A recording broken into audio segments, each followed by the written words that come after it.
Magandang araw po sa inyong lahat. Mayroon na naman po akong ibabahagi sa inyo para din sa inyong dryer. Ito'y dryer po na ating ginagawa. Ayan po. Ayan, dryer. Eureka. Spin dryer. Ayan.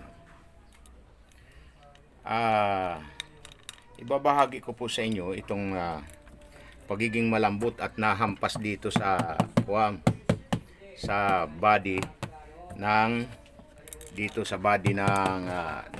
dryer. Ito po ang gagawin ninyo kasi lumambot na ito.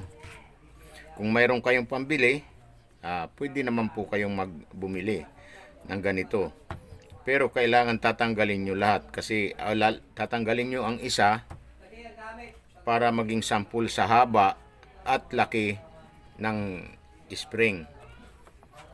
Kaya po ito humahampas dito dahil sobrang lambot na. Yan, sobrang lambot. Ngayon, kung wala naman po kayong pambili, ang gagawin nyo po ay inyong paiikutan ng packing tape. Ganyan.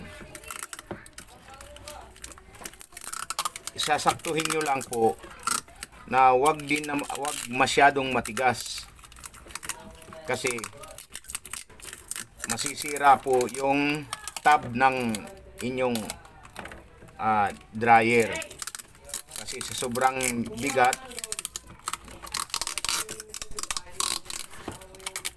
ay mababasag ang nagdadaayong ihi dito sa ilalim papuntang tab. Ito po ang mababasag, yung kinakabitan po nito. Kinakabitan doon sa tab. Yan po ang masisira. Mababasag yung kinakabitan ng tab. Kaya yan po ang aking binabahagi sa inyo, na lagyan nyo lang po ng masking tape o ito, yung packing tape para tumigas-tigas siya. Yan. Yan, ganyan po.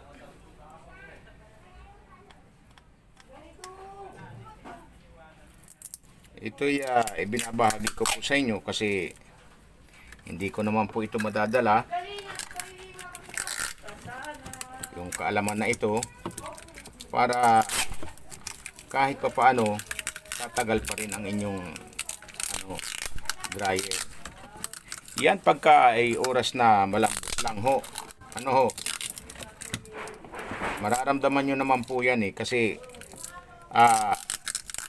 hahampas dyan sa body ng iyong dryer. Malakas po yun. Kaya yan po. Yan. Alamin nyo kung matigas na o malambot pa rin. Kasi pagka malambot pa rin, walang kwenta po yun. Kailangan na alamin nyo kung matigas-tigas na rin.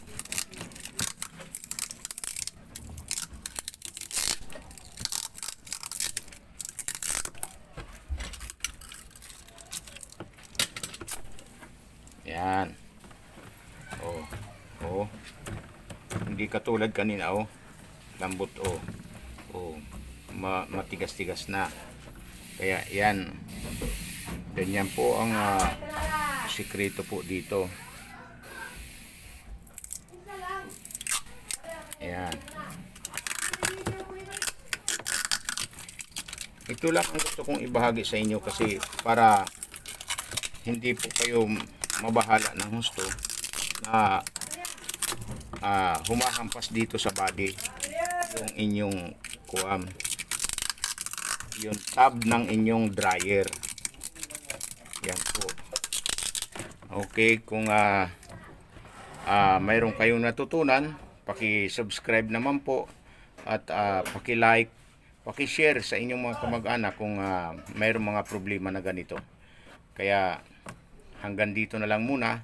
Kahit hindi ko na tinapos, ito lang naman kasi ang gusto kong maituro sa inyo. Para sa inyo rin mga dryer.